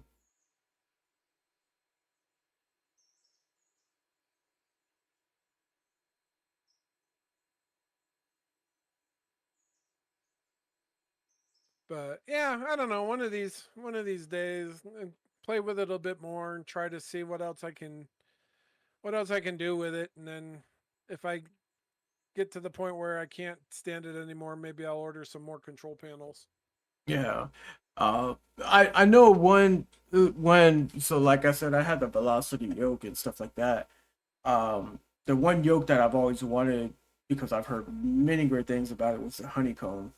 But at the Flight Sim Expo this past year, they're coming out with a new version of the honeycomb, and it looks sick. Like I'm talking like this thing has got a screen on it, Oh, and okay, and cool. and That's stuff cool. like that. Yeah, dude. When I tell you that me doing Microsoft, like I was into it. Like I used to follow streamers and fly with streamers, but trying to be a part of the Microsoft Flight Sim community on Twitch is hard. Like bad Because there's experience. so many people doing it. Well, I mean, there's cool ones, and then you just get some that think they know it all. But I Oh, okay. mean, it was one of those like either you're gonna fit in with this crew, and if you don't fit in, then yeah. So, I mean, they're not the whole community is like that. I'm not gonna say because a few bad apples ruin the whole thing. No, there's a lot of knowledgeable people out there, that know what the hell that they're talking about, um, and stuff like that. But I mean, it's finding the right ones that are actually willing to give back to the community and that aren't just in it for the subs just to get something out of it and shit. Yeah, I'm with you. So Yeah, this for as big of this railroad game, as for as good as this railroad game is, I've been kind of surprised that the community doesn't seem to be there. I don't know what the hell So happened. I mean it's and another buddy of mine, Nerd Bark, him and I were having that discussion tonight during his stream when he was flying. He was like, I remember he was saying he remembers when Train Sim came out and stuff like that. I'm gonna switch this to the chatting scene. Um, so he was sitting there and saying that he remembers when Train Sim came out and how it's changed and how the sounds didn't quite sound right. And Flight Sim came out, and then the community. He was like, you have a certain amount of people that love trains. I mean, like I said, this one isn't a full simulator because I have train simulators. Oh, it's already 6 p.m. Shit, I'll probably do this. My daily report just finished. Um, but he was sitting there saying that not that many people follow this, and I think it's one of those because it's not well known. You have to have more people streaming it. Like people stream Train Sim, and it's different. Like this is starting to get a little bit of a trend since I've been following streamers on here. I've noticed that the numbers have kind of gone up a bit, but it's gonna take several of us, just like there's several people doing Microsoft and Call of Duty, to sit there and get this to pop. And the problem is trying to find people that are enthusiastic about trains like you and I are. Yeah. Well, I mean, there was a big community for the Railroads Online game. That game's crap. I've heard. I mean, it had potential like this game. The developers that were working on that game and the people leading that group kind of killed it and it screwed themselves. Yeah. I think they were a little early to market than they should have been. They weren't quite ready to be in a beta test environment and be open to public criticism. Hmm. I think they jumped the gun significantly and they were a little out of their depth in the coding aspects of it. But it had a lot of potential, and it's I feel a similar connection to this game that it's got a ton of potential to it if you develop it and curate that development correctly. Yeah. You could really make this game be a really good game, and it's already a really good. I mean, It it's is. a good game already without really doing anything to it. Yeah. No. It is. It is a fantastic game, and the fact that it's still in early access. Yeah, If the developers are true to what they say and they want to bring this game out, if they do it right by adding like more scenery. So like another buddy like Nerdbark, he was like, "Hey, did they add anything over there where you pick up logs?" And I was like, "No, not yet. It's just a freaking empty field." It'd be nice if there was actually like trees and the logs there and a crane sitting there and picking them up and putting them down on the car instead of just loading. Or even just having, if it's not going to do that, having just a crane mimic picking up logs and dropping them and stuff like that. That would be cool. But I mean, nonetheless, this game came out on I mean, the yeah, even just having a pile of logs, just make it look more like a logging camp. exactly. Just have it scenery looking like a logging camp. Mm-hmm. I don't care if the graphics or the stuff doesn't show the animation of the car loading up. Oh, who cares? That's wasted processing power for what the game is really about, right? Yeah, The yeah. game's about running the trains. Like I don't need the fancy animation to show me loading it, but yeah, put a building by the Silva coal station to actually, See, have a reason that coal's unloading from there. I mean, it's kind of like this with the logs in the water, right? You have one what looks like sitting there and it's coming up on the freaking conveyor belt, but there's no belt underneath. Like, at least have that to sit there and show, because other than that, how else? I mean, you see logs in the water, you're gonna have wind that's gonna be pushing them all over the damn place, right? Except for this one right here. Somehow he managed to be the lucky one to get right there up on the freaking middle. Yeah, yeah. I mean, I get it. It could use a bit more help in the scenery department. Yeah. I mean, that, and then I did hear that they are gonna do it to where when loading passengers, you'll see passengers disembarking on and off the train.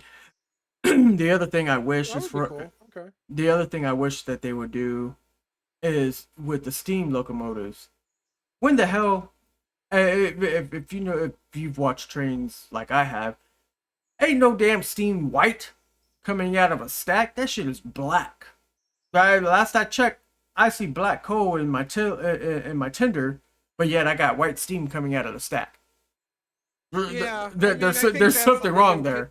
I think that's just a limitation of the like particle generator or whatever. But yeah, they Yeah, should. It could be a little bit darker gray or uh, more blacky tinged. Yeah.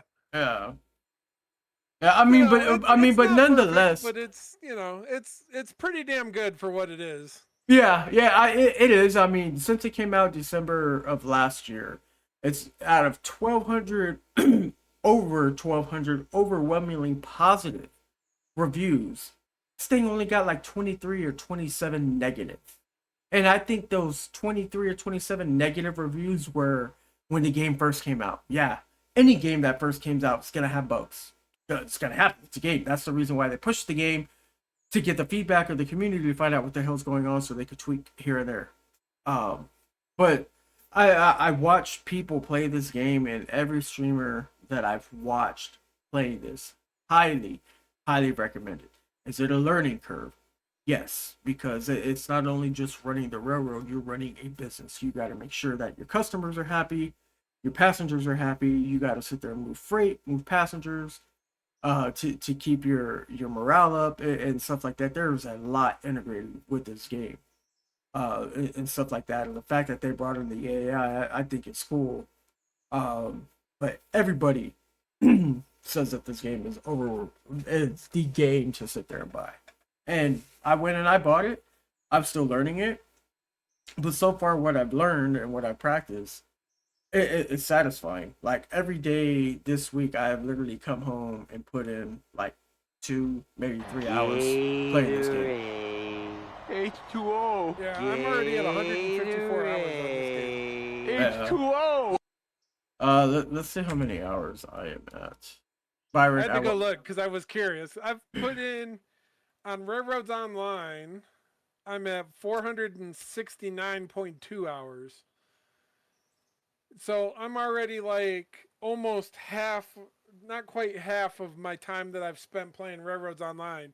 And I find this game way more.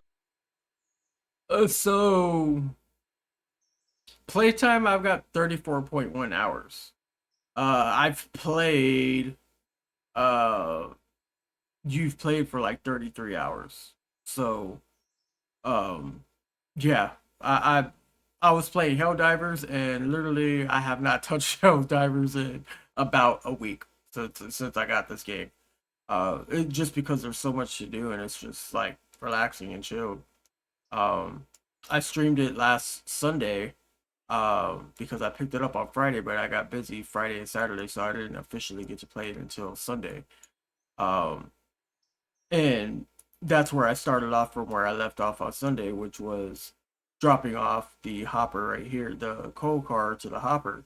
And then the tutorial really didn't tell me too much after that. It was like milestones, and I'm like, what the hell? So then that's when I started watching people on YouTube and I mean on Twitch and asking the questions. They're like, oh, okay, just do this.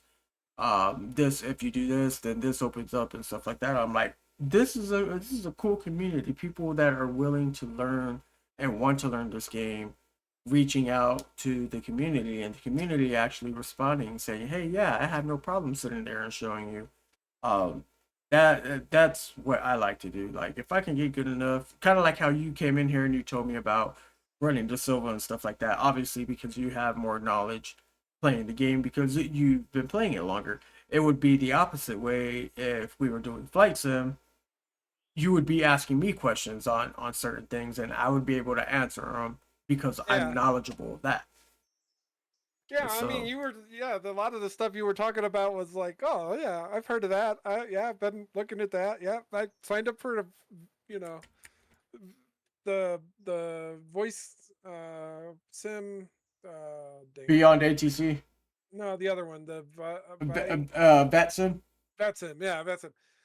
Yeah, I actually have the web page for that still pulled up and open so that I can go read the like, how to get it set up and integrate it in. Yeah. What I need to do to get all that taken care of to get in there to be able to play on VetSim. Yeah. So be Not that able I'm to. ready for it. Not that I'm actually ready to do that, but at least Oh I yeah. have it.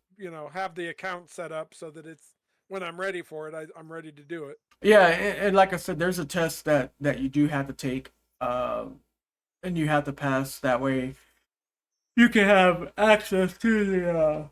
Excuse me. That way, you can have access to the servers. Yeah, I mean, but it's easy, and they give you the study guide material right there, and I think it's like, I don't know, like maybe I wouldn't even say it's like 40 pages long.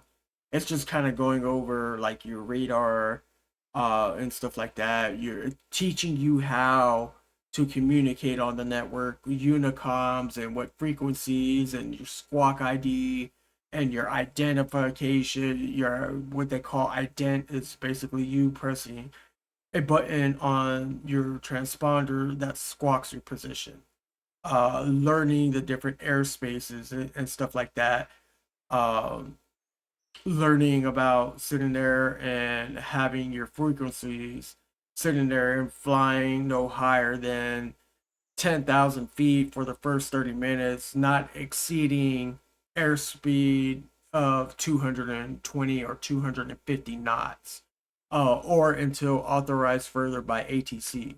I mean, so there's just so much on there that you learn, but it's easy to sit there and pass. Like, I think I might have missed, I took it twice, and the second time I passed it. The first time I missed it by like two questions, and that's only because I was initially clicking on the right answer and my internet went out and it fucked me. Okay. So Yeah, and I mean, like a lot of that stuff, I kind of know a bunch of that because I mean, I have been flying around in Flight Sim for a while. It's just I don't have all the like stuff set up for all my new controls that I bought, so like those are all not quite set up. And then yeah, it was that was some of the questions I had was like, okay, if you change the radios in like Flight Sim, like is there some sort of software that's integrating in that then is changing the radio frequencies in that? Like how does that integration work? like whenever if you ever do get those radio panels, it's all plug and play. The minute you sit there and you plug it in to your USB hub, it's automatically going to detect it and it's going to start downloading the drivers. The drivers are then already compatible with Microsoft license. So that's literally all it is plug and play.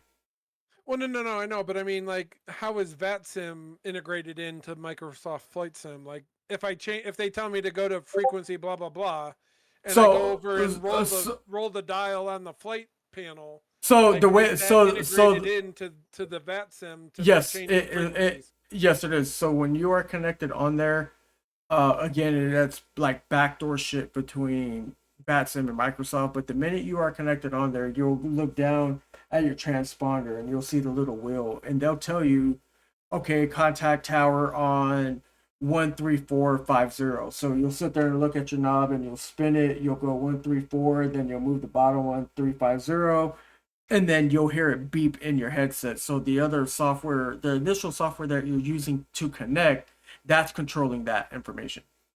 Okay. So Yeah. So I've got to look into it a little bit more and figure out exactly like, do I need a headset? Can I just use my mic? And talk?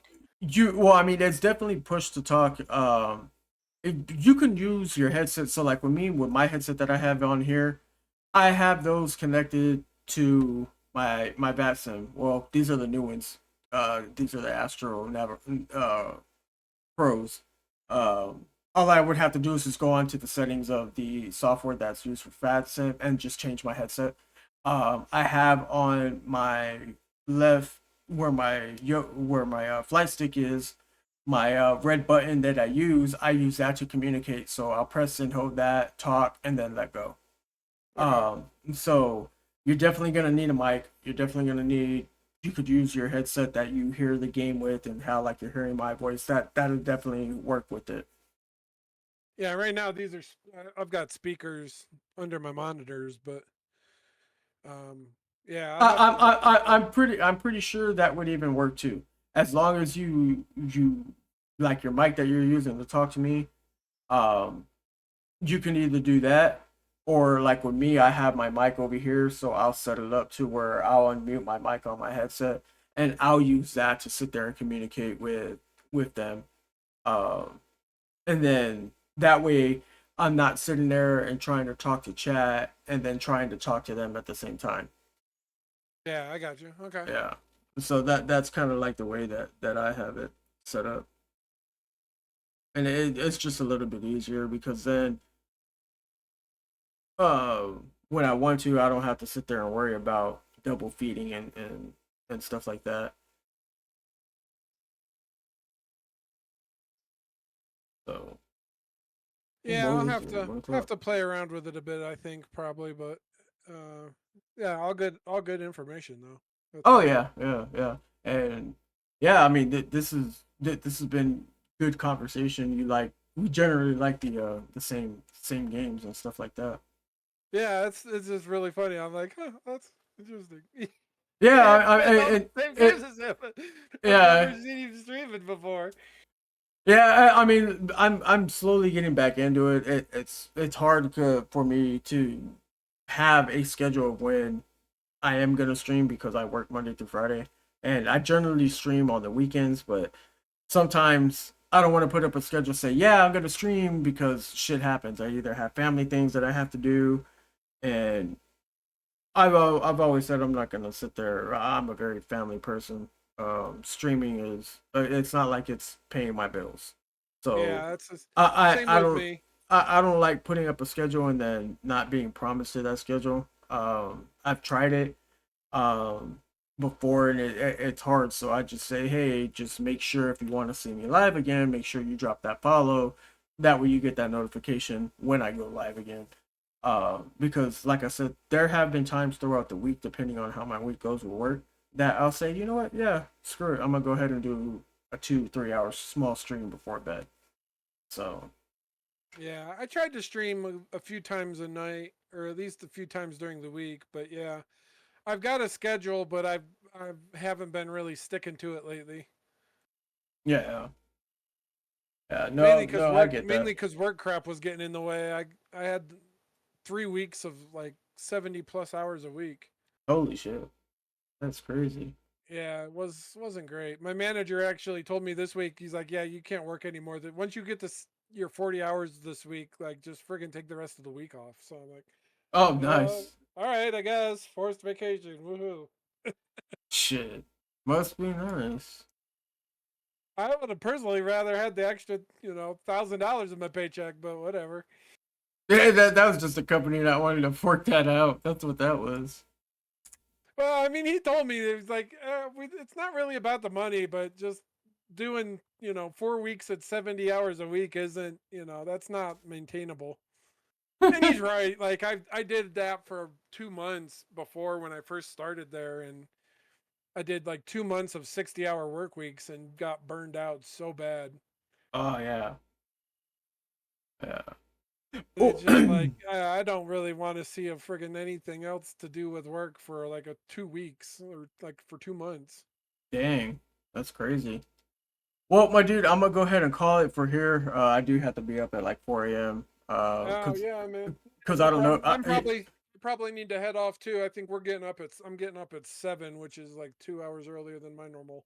Yeah, yeah. No, yeah. Like I said, if I might stream again tomorrow night. If not, I'll definitely be live Sunday. But yeah, drop me a follow if you like. I gotta follow. There I we gotta go. follow. I gotta Appreciate follow. it. Yeah, Mom, just get the me too. camera. Yeah. And yeah, more you now have you're now part of the Discord. So again, welcome to Sticky's house. And Cool. if Yeah, man. if I'm not in here, I bounce around because I have buddies that are in their Discord, so I jump over there, and stuff like that. But and anytime you wanna play, just hit me up, and if I'm not already playing with them, yeah, we'll definitely hop in here and hang out.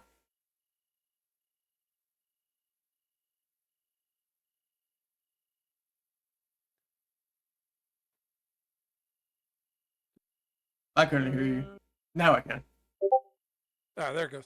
I put a link to my Discord in your chat there, so you should have that as well.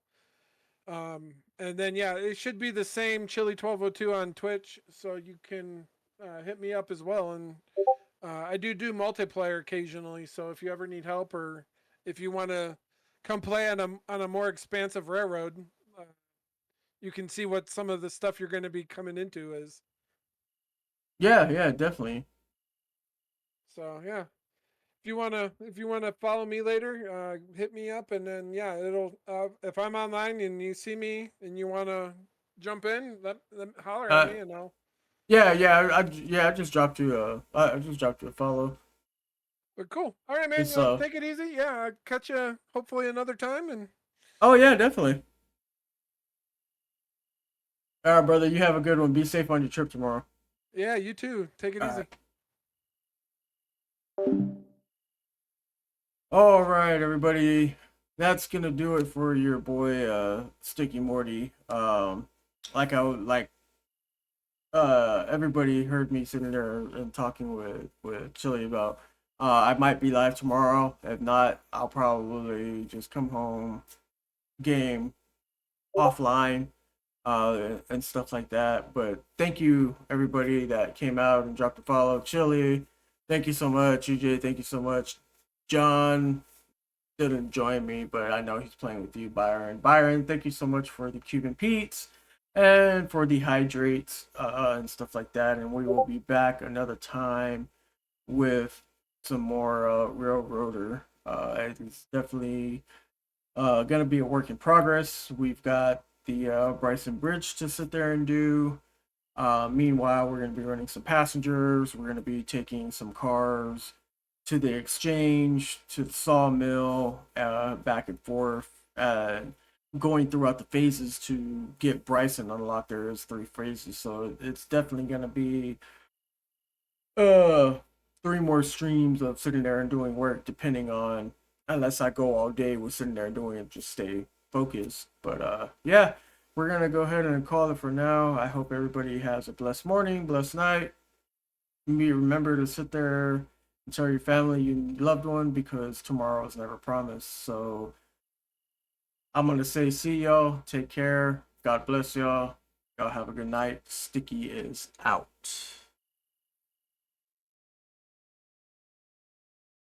Enjoy the rest of the song while we close this out.